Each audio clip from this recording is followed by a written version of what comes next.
Qu'est-ce qui vous a plu chez Bruno quand vous l'avez vu dans le public?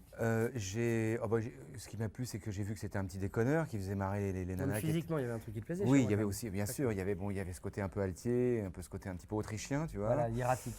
Et c'était quelqu'un qui semblait assez vif et puis qui semblait avoir du succès quand il racontait des choses. Donc, j'ai besoin d'un mec qui puisse me renvoyer la balle assez vivement et qui ne soit pas tétanisé. Cela dit, ça aurait pu, hein, il aurait très bien pu monter sur Oui, scène, oui, mais à tout ce à fait. moment-là, s'écrouler, perdre tous ses moyens, bégayer. Mais depuis le temps que j'attendais qu'on me propose de monter sur scène, j'aime autant te dire que quand il m'a dit tiens monte sur cette estrade, si mon pote, celui qui va me déloger de là, il va être très très costaud. Et de ce jour-là, j'ai jamais arrêté. Et c'était la première de Télézèbre. C'était la première de Télézèbre, il me semble. Oui, tout à fait. Ouais. C'était Ouais, sa ouais. première arrivant Vraiment, aussi.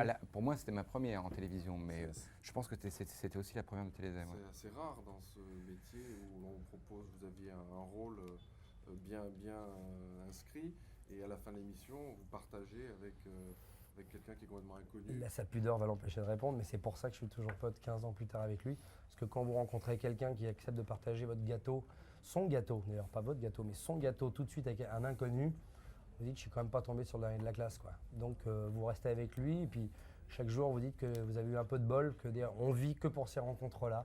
On fait 10 mauvaises rencontres, un jour on en fait une de bonne et on oublie tous les 10 mauvaises précédentes, quoi. Et voilà, et moi, ça a été ma bonne étoile, Yvan. Et lui aussi, c'était sa première télé, hein.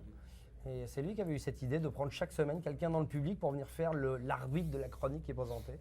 Et finalement, je suis resté avec lui. D'accord. Des années plus tard, il y a Caméra Café. Qui en est à l'origine? Qui est-ce qui s'est dit, la première personne, ou les deux ou les trois, je sais pas, qui s'est dit tiens, on va faire ça? Comment l'idée elle est née? Ah non, mais décidément, ils vont se dire, en fait, Yvan, il fait tout, l'autre, c'est son boulet. Alors, je réponds encore une fois, effectivement, on cherchait des programmes courts parce qu'on avait eu la sensation qu'on était assez à l'aise dans cet exercice de comédie, tant dans le top 50 que dans le Jeune Super.